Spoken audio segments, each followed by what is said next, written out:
turn the conference over to your host for today, Ms. Michelle Cooper, Senior Vice President and Corporate Responsibility Officer. Please proceed.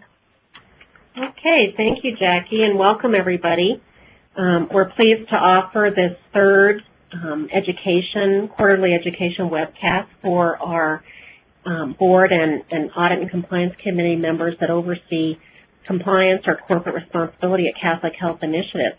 Before we get started, I'd like to offer a reflection. Eternal God, we are about to begin our education session, and we do so with the awareness that without your divine presence here at the center of our discussion and also within ourselves, our coming together will be empty. Grace us with your wisdom and vision. Gift us with holy humor and humility so that not only this gathering, but all our lives may be a meeting place for your kingdom. Loving God, bless us with patience to allow the unfolding of things in their time, the wisdom to act in the best interest of Catholic Health Ministry and the people we serve, with openness to our own inner spirit and to others in this room, with courage to share our inner thoughts and insights with each other, with confidence in ourselves and your grace. We ask this in your name. Amen.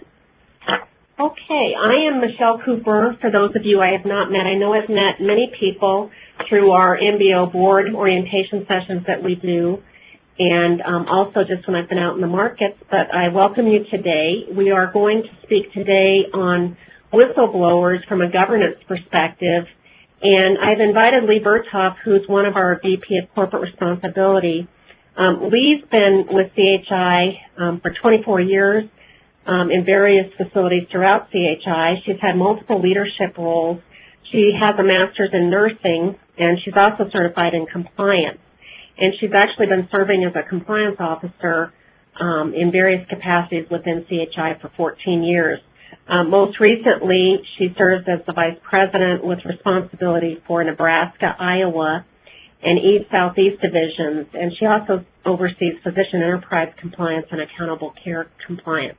And Lee has had some very direct experience with dealing with whistleblowers within the CHI enterprise. So I thought it would be very appropriate for her to come and talk about that experience. So Dan, if you don't mind moving to the next slide. Our session objectives for this education summit are to provide an overview of the False Claims Act key TAM provisions, typically called whistleblower provisions, present and discuss a recent CHI whistleblower case, and talk about some of the implications that whistleblowers bring to our organization in a new awareness and understanding of leadership and fiduciary responsibility in helping to mitigate some of those exposures. So with that, we'll start with just the history of key TAM. Key TAM has been around since medieval England. It's basically the Latin term means who sues on behalf of the king as well as for himself. It became a part of the United States jurisprudence during the Civil War when President Lincoln moved to staunch the epidemic of defective military supplies. And then for about 140 years after the adoption of the False Claims Act, which again was called the Lincoln Law, and its key TAM provisions, the U.S. Department of Defense really contributed most of the lion's share of the rewards that came from whistleblowers. That dynamic is changing, and we're going to talk about that. Healthcare actually has really come to light as being one of the key areas where whistleblowers are prevailing. So with that, next slide. In 1986, the law was actually amended to increase the rewards that whistleblowers can receive. And I did want to mention that a couple of sessions ago, we did an education session on the False Claims Act. And the reason why the False Claims Act is so important to healthcare is recently the government has really used the False Claims Act to come against healthcare organizations to recover money. The False Claims Act really provides for liability up to treble damages and a penalty of $5,500 to $11,000 per claim for anyone who knowingly submits or causes the submission of a false or fraudulent claim. Under the key TAM provision, what this provision does is it allows a private person known as a relator to bring a lawsuit on behalf of the United States, and that private person has information that the named defendant has knowingly submitted or caused the submission of a false or fraudulent claim. The relator does not need to have been personally harmed by such an action, and that's why I know many of you have seen many articles, many press releases regarding key TAM actions and whistleblower actions. And it's just important to remember that with this particular provision, the actual individual does not have to be harmed. If they see something going on in an organization that they believe is fraudulent, they can bring forth a claim to the government.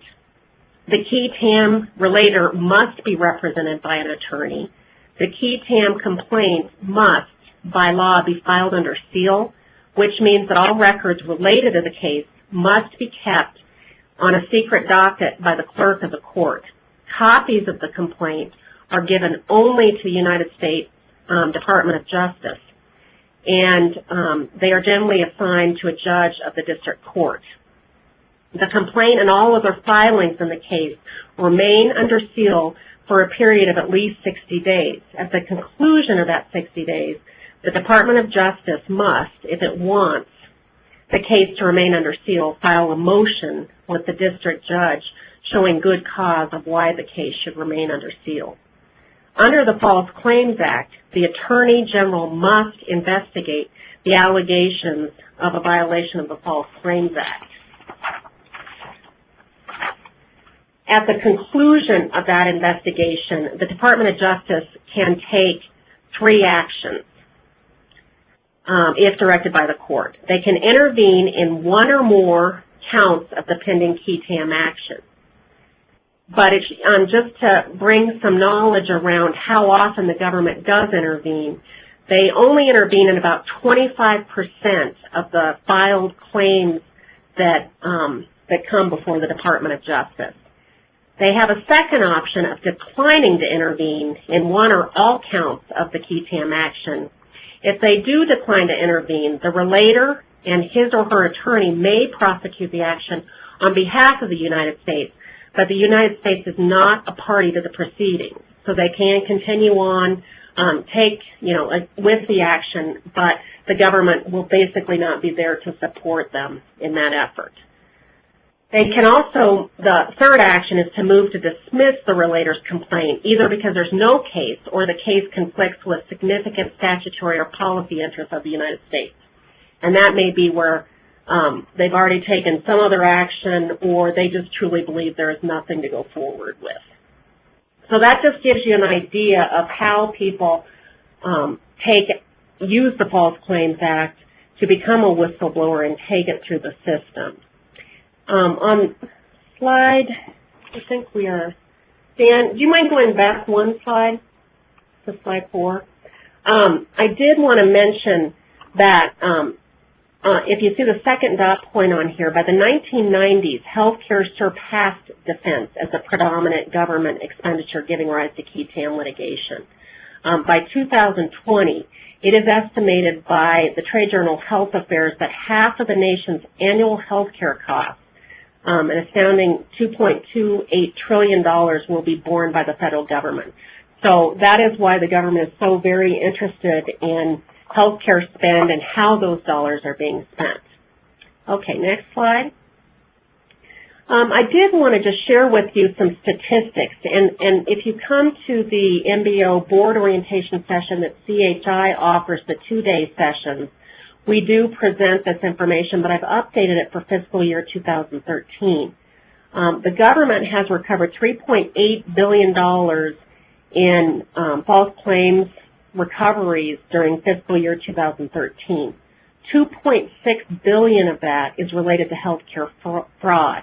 Pharmaceutical and medical device industry are the largest recoveries, pharmaceuticals especially, and I'm going to show you some cases in a little bit that will really highlight that area. But off-label marketing by pharmaceutical companies is one of the primary target areas of the government. $2.9 billion has been recovered from whistleblower suits, and just in 2013, over 750 new whistleblower suits have come forward. Key TAM relators received $345 million in fiscal year 13. And then I show you on the slide fiscal year 2012 and 2011.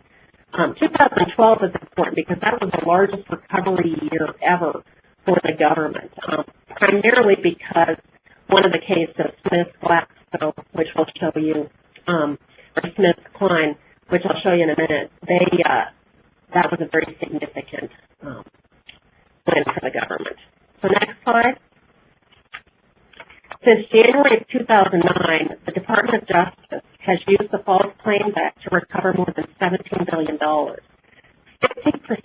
of those recoveries have occurred since 2009. So when you think about the fact that the False Claims Act has been around for over 140 years, and you see that 50% of the recoveries have happened since 2009, that really shows you the aggressiveness and the use of the Act most recently.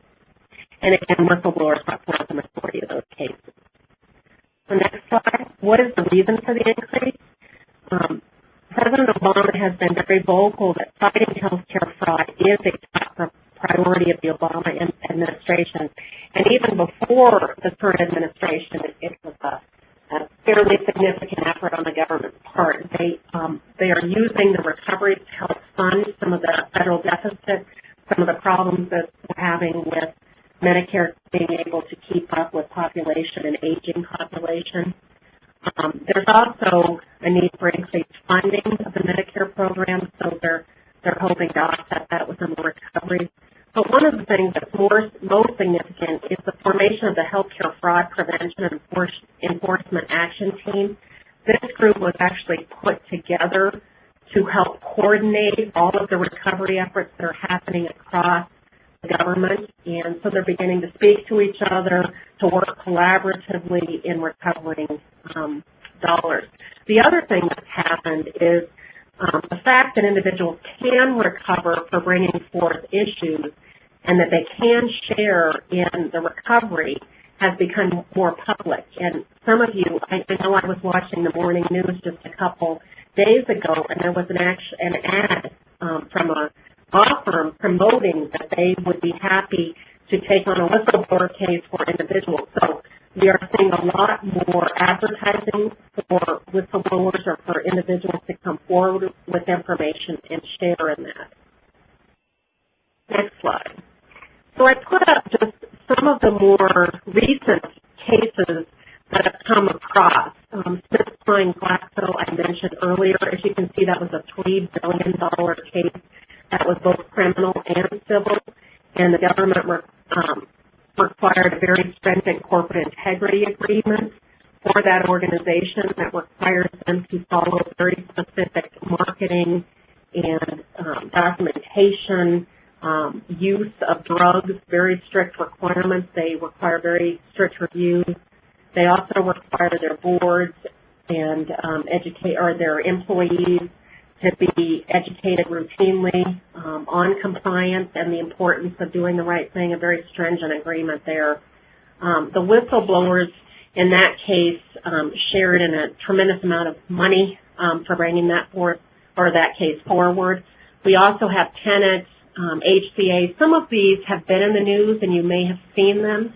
But one thing that's compelling from just looking at the first 11 is the whistleblowers in each of these cases received over $50 million for bringing forth those cases. So as you can see, this is a very lucrative business, and there's one law firm that was actually involved in the Smith-Kline-Glaxo case. They have brought forth the majority of the whistleblower lawsuits, and they do a lot of advertising, promoting individuals to bring forth their case. So it's quite scary, and we do pay attention to that, we work with our employees to make sure that we've got avenues for them to bring forth issues, and we're going to talk about that later and also talk about what you can do to help support those efforts. The last two cases on the slide, Dan, if you don't mind going back, Toomey and Halifax, those are more recent cases that are currently either in the appeal stage or some form, but have not have not had a final settlement. Those cases are interesting cases because they involve organizations and physician-patient referrals under the Stark Law, but they also involve employed physicians, and that's a new area for us. There is a Stark exception, which Sharon talked about, one of our attorneys, a couple of education sessions ago, about how there is an employment exception under Stark. But what we're finding is that exception has some limitations, and I think the Toomey and Halifax case are good examples of those. One thing I'll mention is the Halifax case. In some of the news articles that are out there, they're stating that they have a potential $1 billion exposure out there. I know they're working to settle with the government and bring that number down, but it specifically has raised some concerns for all organizations in making sure that not only our relationships, independent relationships with physicians are sound, but also that our employed physicians, that we follow the same protocols and practices to make sure that those contracts are sound. Next slide. Before we get into the specific case that we want to talk about, which is Memorial Healthcare in Chattanooga, Tennessee, and a particular whistleblower that we had in that organization, I did just want to mention that many of you have heard either from me or your leadership or others about St. Joseph's Medical Center in Towson, Maryland, which is one of the entities that we recently sold. We had a situation there where we had some arrangements with physicians, and one particular physician that the government was alleging was providing cardiac stents unnecessarily to patients. We ended up settling with the government with that. It was a very significant settlement for us, over $20 million that we settled with the government. And basically, for us as a CHI organization, we were not able to sustain continued operation of that facility because of the negative publicity and the operational implications that came as a result of that particular situation. So I did want to mention that that particular case involved physicians who did come forward and actually received whistleblower benefits for bringing forth information to the government in conjunction with that case. We do, just in many of the recent cases, we do tend to see auditors, physicians, even compliance officers have become whistleblowers.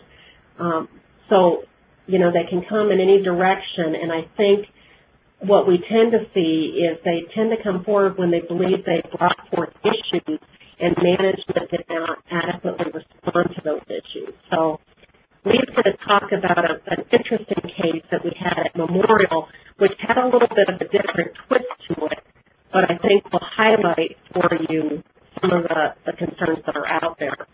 The next slide is just some snippets of some of the advertising that's hit the press just around our issues that we had in Towson, Maryland, as well as in Chattanooga.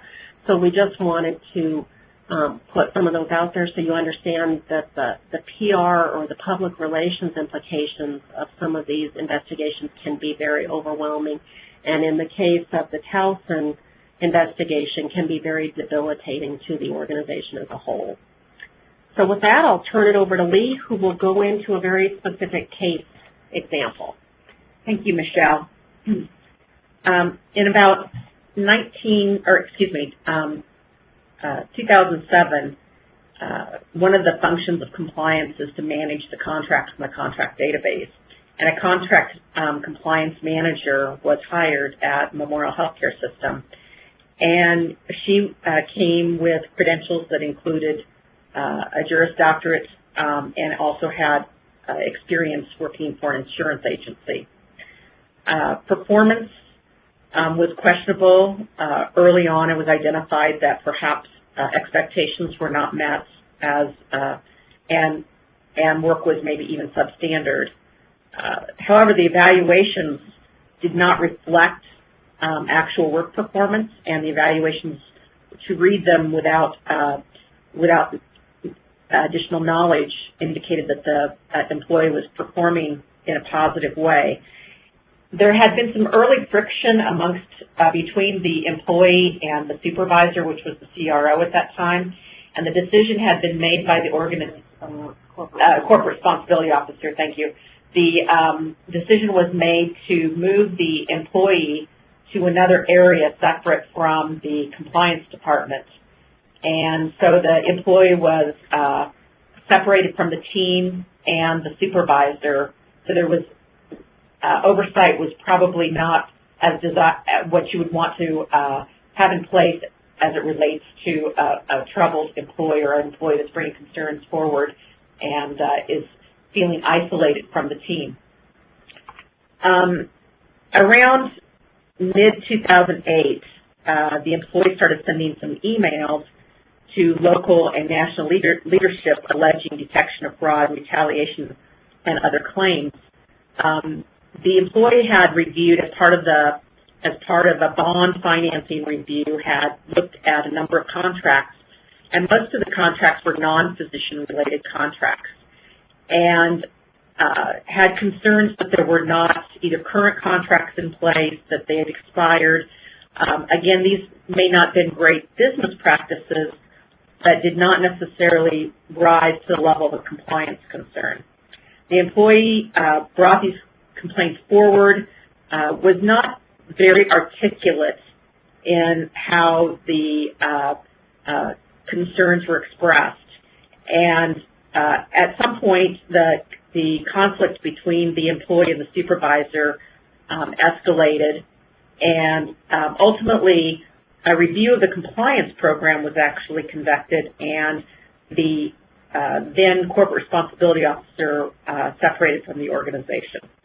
And we might also just mention at the time this all happened, CHI still had decentralized compliance programs. That's correct. The corporate responsibility officer did not report or was reporting to the interim CEO at that time because the CEO had left the organization. So, and actually was not reporting to the CEO at the time the CEO left, was actually reporting to the COO. Right.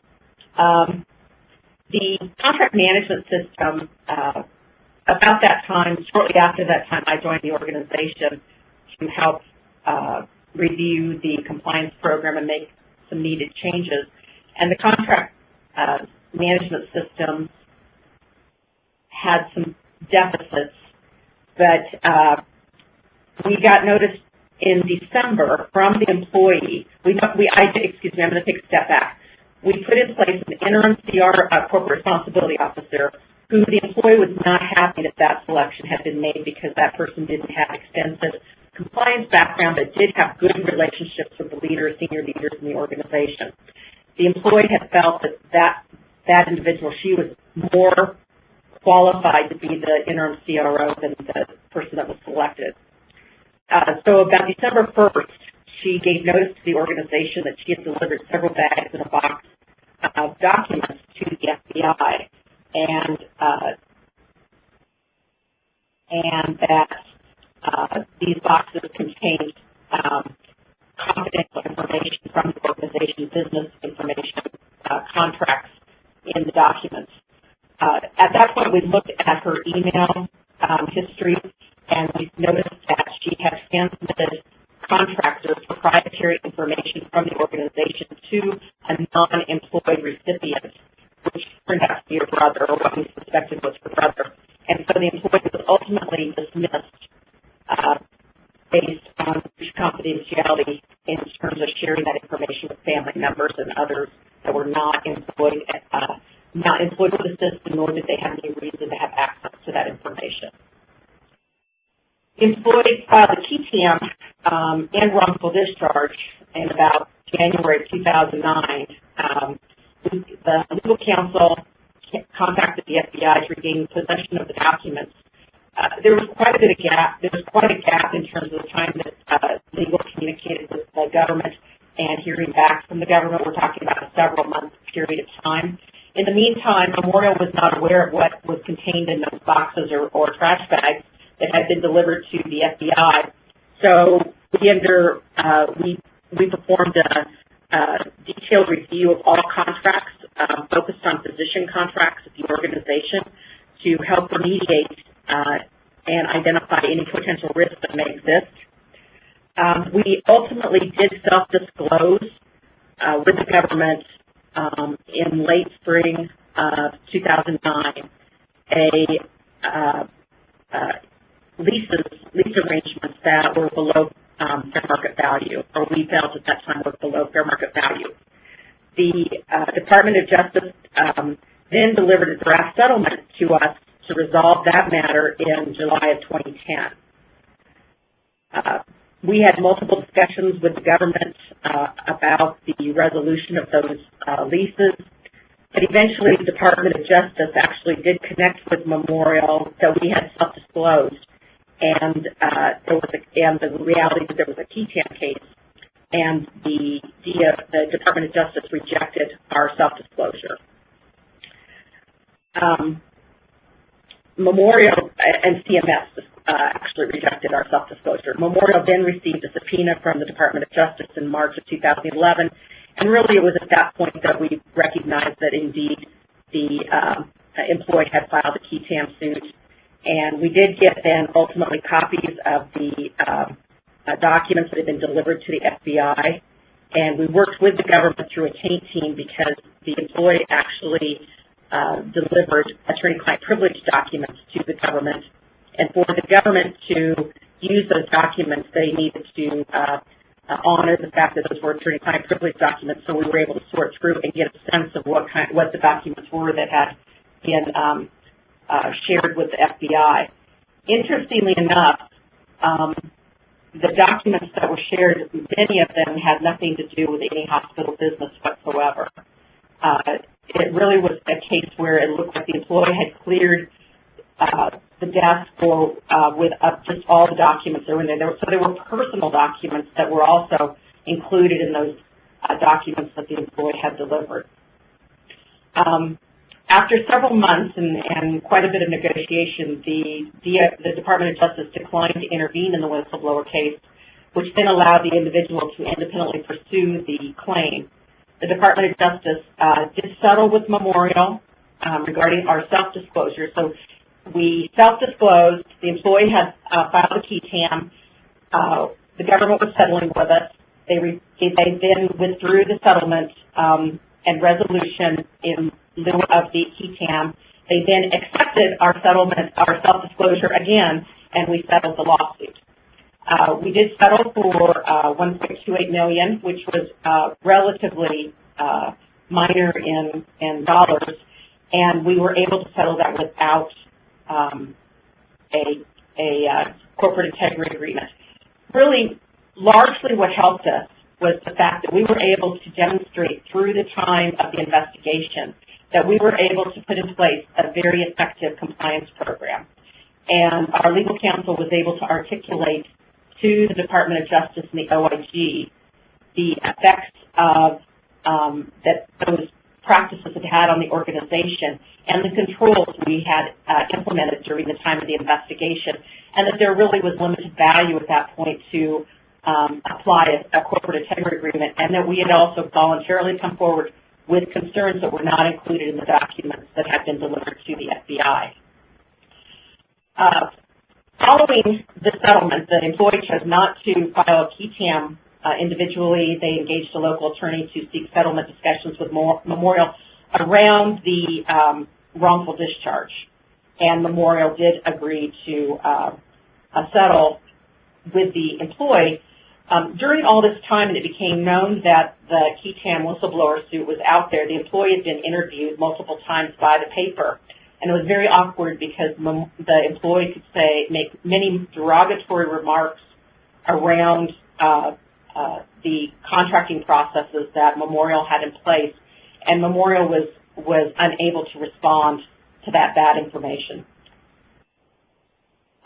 So on August 15th, we did settle with the government without a corporate integrity agreement. Interesting enough, 2 weeks later, Park Ridge Medical Center, an HCA facility, which is located about a mile from Memorial, settled a whistleblower lawsuit for $16.5 million and a corporate integrity agreement, and it was around lease space, and the land appraiser, the property appraiser that they had engaged to determine fair market value for the property they were leasing from physicians, they did not follow the recommendation of the consultant, and the consultant actually, appraiser, filed the whistleblower lawsuit with Park Ridge.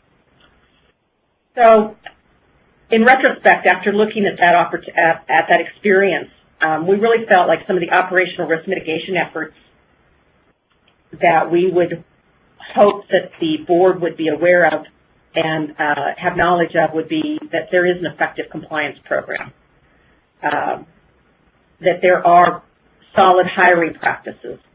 Clearly, the relator's supervisor failed to indicate any problems on any written performance evaluation. The employee demonstrated that she was not competent to perform the role, and expectations were not met. Lack of oversight of the daily work activities. One of the positives that Memorial had in place through this process that was actually identified as the best practice was that the employee did sign a confidentiality agreement, which allowed the organization to take the action and set the expectation that proprietary information is not to be shared outside the organization. And Lee, I might just mention with that, I didn't mention it earlier, but under the False Claims Act and the KTM provisions, there are very specific protections for whistleblowers. If a whistleblower brings forth a case and their identity becomes known, an organization cannot go terminate them. And there's a perfect example of that, I think, is the Halifax case. Where the compliance officer is the one that brought forth that particular whistleblower action. Her name is known, it's out there, it's public. She is still working there while they are working with the government to settle it, because the organization, I'm sure through their effective compliance program, has adopted a non-retaliation process. And as we were going through this process with our whistleblower here in determining whether or not we should terminate the employment given that we have the breach of confidentiality, there was some very direct discussion about non-retaliation and, deliberate discussion, because we did not want to give the government the appearance that we were retaliating against the individual for bringing forth concerns. We truly took this as a breach of confidentiality and felt we had to take appropriate action based on that breach. So I do think that, in retrospect, it was a difficult employee. Communication was a struggle with the employee. But I think one of the values is approaching the concerns as if they were valid concerns. I think that early on the concerns were dismissed, and that sent a message to the employee that the employee was not valued. And I think that also coaching in terms of dealing with the behavior issues and the performance issues would have been beneficial in this case to have dealt with those earlier. Mm-hmm. And there was also some question, I think with any whistleblower situation, there's always the question of, did this individual come into the organization with the intent on becoming a whistleblower? Because that is happening more and more. And there is one organization that's in Florida, their name is Medicare, and they have been in the news quite a bit. They are a very small pharmaceutical provider, and they have become professional whistleblowers and have shared in over $400 million in whistleblower, the share of the pot of the cases they brought forward. So individuals are making a profession out of becoming whistleblowers, and it's something to think about, and I know we think about it at CHI as we're hiring people, you know, as we put out hotlines and various avenues for people to communicate their concerns. It's very important that we keep those open lines of communications, that we do background checks, that we really do look at those that we're, you know, aligning with from an employment standpoint to make sure that they will support the organization, especially recognizing how difficult healthcare is, and even the billing, coding, the various regulations that govern healthcare. It's very complex. It's very easy for organizations to make mistakes. I think that's a good observation because the employee at Memorial had a Juris Doctorate that she had never taken the board in any state, so she was not licensed to practice law. If they really examined her insurance and for work experience, it was not sufficient to support even the job that she had at Memorial. And when in the documents that were actually delivered to the FBI, I referenced that there were a lot of non-work-related documents. Many of them were houses that it was clear that she'd been looking at houses, properties that were probably very expensive properties, which would perhaps indicate that there was a thought to the value of being a whistleblower. Yeah.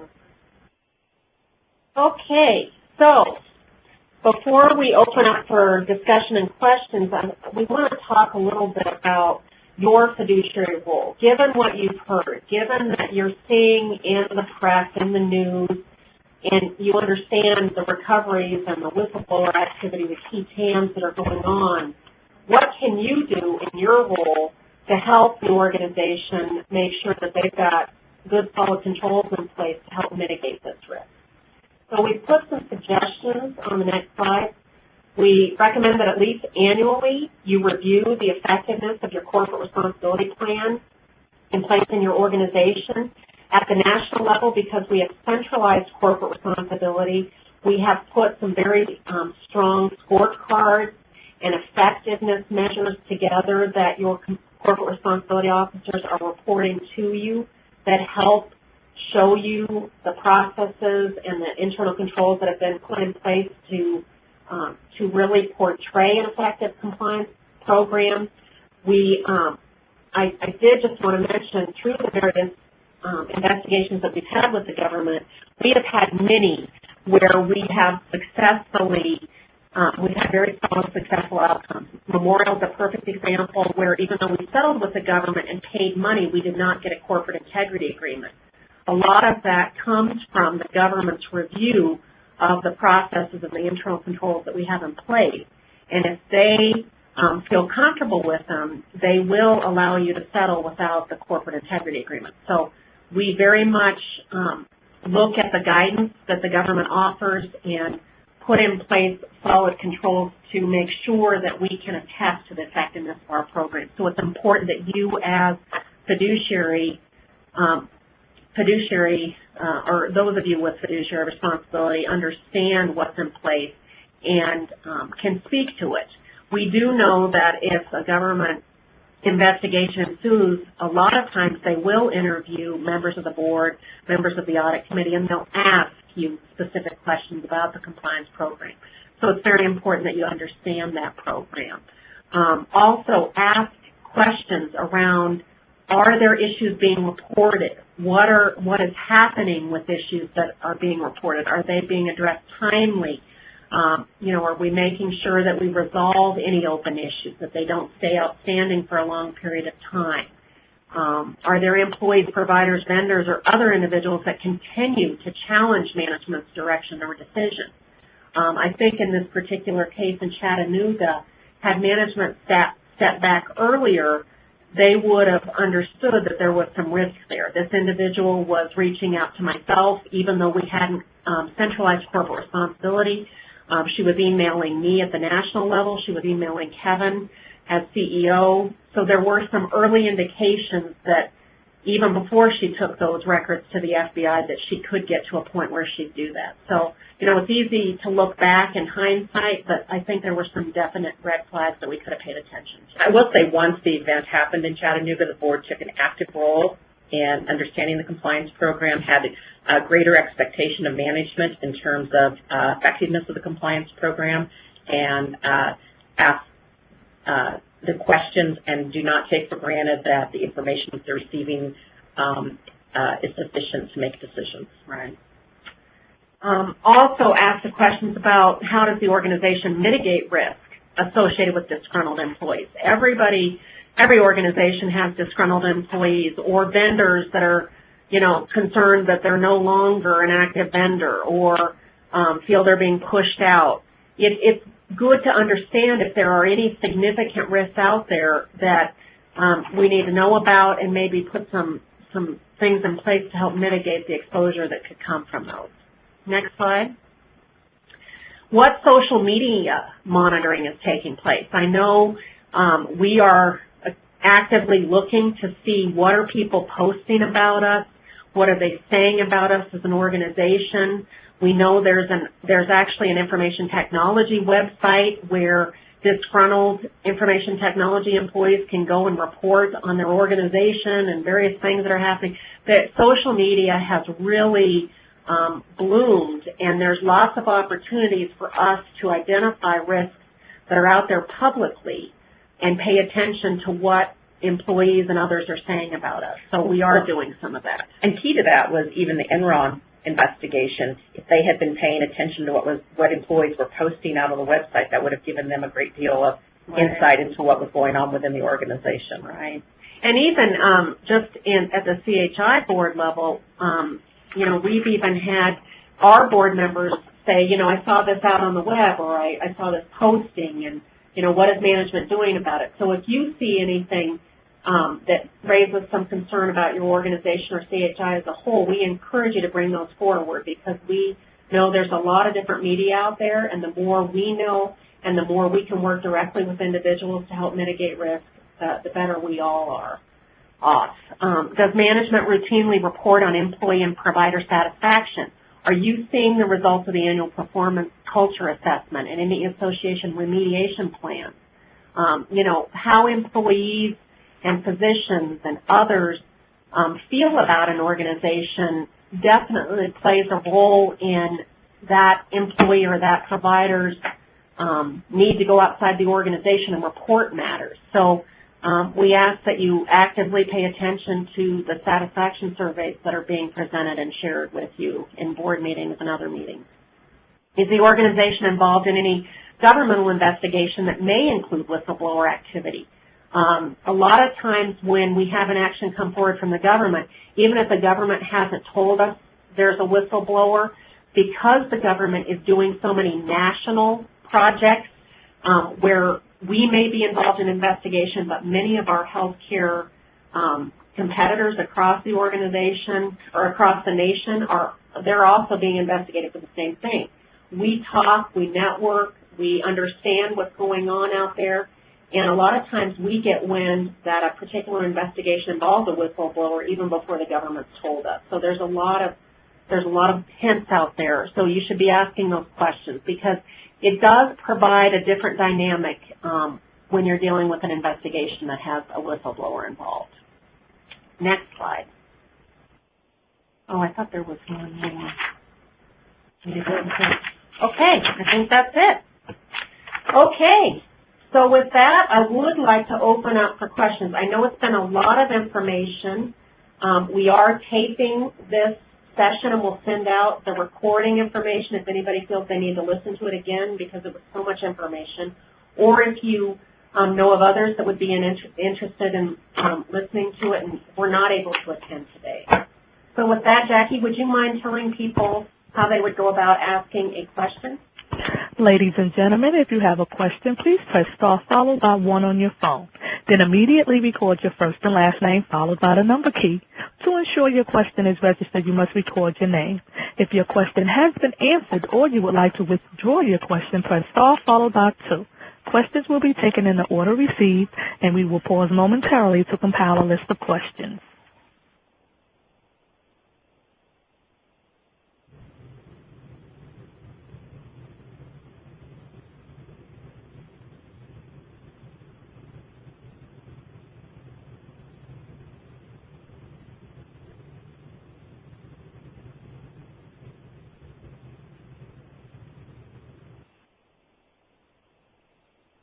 Again, ladies and gentlemen, if you have a question, please press star 1 to begin. Jackie, while we're waiting, and we may not, sometimes we get questions and sometimes they come later, I would just mention to everybody that if you do have any questions as a result of this session, please reach out to your local corporate responsibility officer, or you can reach out to me through Candy. When you registered, Candy's email was included in that registration, and we welcome any questions, any concerns, anything you'd like to ask us. We're happy to respond. I will also mention that in 2011, the government did report that they have approximately 1,300 whistleblower cases that are under seal. So those are whistleblower cases that we do not know anything about yet. If you were to break that down by state, that equates to about 26 whistleblowers per state.